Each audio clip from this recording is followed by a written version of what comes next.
Bong Joon-ho. Parasite. Bong Joon-ho. Parasite. 매년 화이트 오스카, 백인상으로 불리며 유색인종에게 인색하다는 비난을 받아온 할리우드 아카데미 시상식에서 영화 기생충이 무려 4관왕을 차지했습니다. 한국 영화 101년 만에 후보로 지명된 것도 수상에 성공한 것도 이번이 처음인데요. 한국 영화가 아카데미 시상식에 문을 두드린 지 57년 만입니다.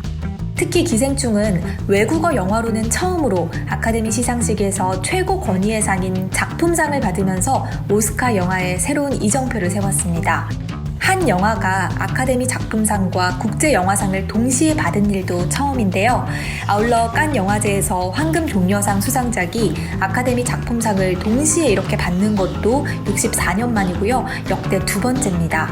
이번 영상에서는 한국 영화의 역사를 새로 쓴 봉준호 감독의 기생충의 오스카 4관왕의 의미와 그 배경에 대해 이야기해보겠습니다.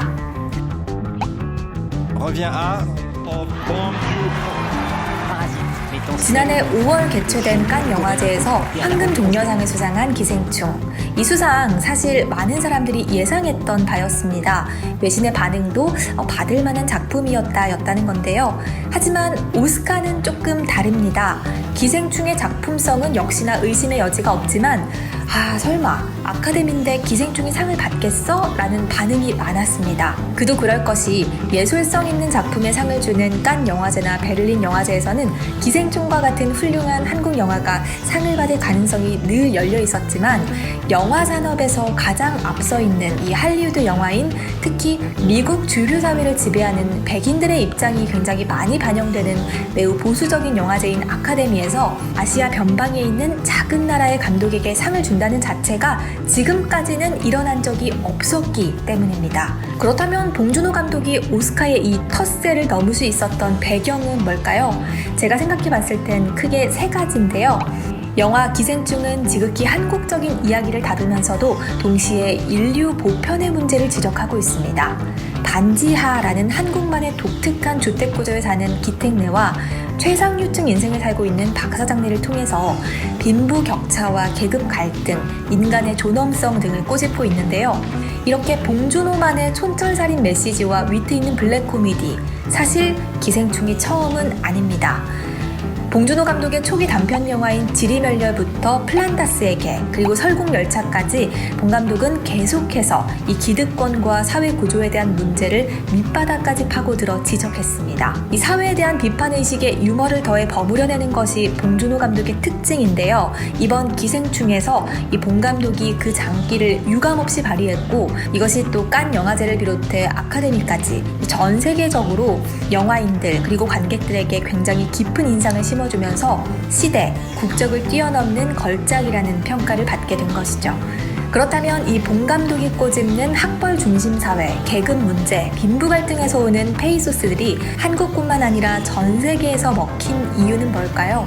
전 세계적으로 양극화가 갈수록 심해지고 있습니다. 특히 미국은 상위 1%의 소득 점유율이 20.2%까지 늘어났는데요. 지난 2011년 뉴욕 월가에서는 시민들이 양극화 문제를 비판하면서 월가를 점령하라라는 구호를 내걸고 시위가 벌어졌었고요. 또 그 대안으로 사회주의에 대한 관심이 증폭되면서 2016년 대선 당시 이 버니 샌더스 돌풍이 불기도 했었습니다. 지난 10월에 개봉해서 한국 관객 500만 명을 동원하면서 이번 아카데미에서는 2관왕에 오른 조커의 문제의식도 비슷합니다. BBC는 기생충과 조커는 자본주의의 꼭대기에 있는 미국 한복판에서 빈부격차를 말했다라고 평가하기도 했죠.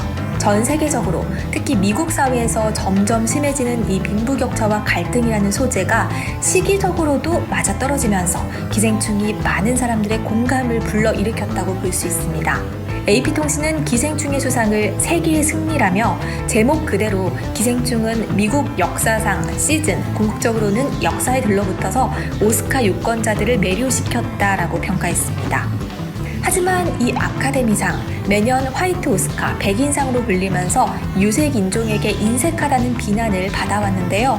이 소수의 심사위원들만 참여하는 다른 영화제와는 달리 아카데미는 미국 영화예술과학 아카데미 회원들의 투표로 수상작이 결정됩니다. 지난해 12월 기준으로 이 회원은 9,357명이며 감독, 배우, 제작자, 스태프 등 영화인들로 구성이 돼 있습니다. 그동안 오스카 판정단은 미국인, 그 중에서도 특히 5, 60대 보수적인 백인 남성으로 구성되어 있다는 비판에 시달려 왔는데요. 지난 2016년 제88회 아카데미 시상식에서는 주조연상 후보에 오른 배우들이 모두 백인이라는 점이 논란이 되면서 보이콧 운동까지 벌어지기도 했었습니다. 이에 최근 몇 년 사이 아카데미는 유색 인종, 특히 젊은 층, 그리고 여성 등의 신규 회원을 크게 늘리기 시작하며 변화에 나섰는데요. 그 중에서는 한국인 회원도 있습니다. 봉준호 감독을 비롯한 박찬욱, 임권택, 이창동, 김기덕, 홍상수 감독을 비롯해서 송강호, 최민식, 이병헌, 하정우 등 약 40여 명이 포함되어 있죠. 뿐만 아니라 아카데미는 지난해까지 외국어 영화상으로 불린 상을 올해부터는 다양성을 추구하겠다는 이 아카데미 의지를 담아서 국제 영화상으로 상 이름을 변경하기도 했습니다. 할리우드 주류 편향적인 이 로컬 시상식에서 탈피해 다양성을 추구하는 세계적인 영화 축제로 거듭나는 이 역사적 모멘트를 오스카는 기생충으로 삼은 셈이 됐습니다. 월스트리트 저널은 기생충의 수상은 오스카 유권자를 비난해온 이들이 요구해온 좀 더 포용력 있는 오스카를 약속하는 것처럼 보인다고 말했고, 뉴욕타임즈는 한국 영화 기생충의 수상은 국제 영화에 대한 영화예술 아카데미 회원들의 관심이 증대하고 있음을 보여주는 것이라고 평가했습니다. 끊임없이 제기되어온 아카데미 시상식에 대한 비판의 목소리에 아카데미는 변화를 택했고, 가장 한국적인 것들로 가득 찬 봉준호의 기생충이 100년 아카데미 역사를 새로 쓴 그 주인공이 됐습니다. 사실 봉준호 감독은 오래전부터 희미하게 그렇지만 꾸준하게 서구의 문을 두드려왔습니다. 설국열차, 옥자와 같은 영화로 글로벌 프로젝트에 참여하며 입지를 다졌고요. 틸다 스윈튼, 크리스 에반스, 에드 해리스와 같은 세계적인 배우와 함께 작업하기도 했죠. 틸다 스윈튼은 설국열차와 옥자를 선택한 유일한 이유가 봉준호라고 할 정도였는데요. 제가 생각했을 때 이 아카데미를 사로잡은 봉준호 감독의 가장 큰 매력은 이 봉준호 그 자체가 장르라는 점이 아닐까 싶습니다. 봉 감독은 장르가 봉준호다라는 수식이 붙을 정도로 독특한 예술성을 선보여왔습니다. 기생충도 이 드라마 장르로 분류되지만 블랙 코미디와 서스펜스를 절묘하게 뒤섞으면서 기존 장르의 틀에 갇히지 않고 한 작품 안에서 미스터리, 스릴러, 범죄물을 넘나드는 복합적인 장르를 통해서 봉준호밖에 할 수 없는 작품을 만들어냈습니다. 여기에다 봉테일에 걸맞는 치밀한 구성이 더해져서 봉준호라는 장르를 만들어내며 아카데미와 관객 모두를 열광시킬 수 있었던 것 아닐까요? 지금까지 DK였습니다.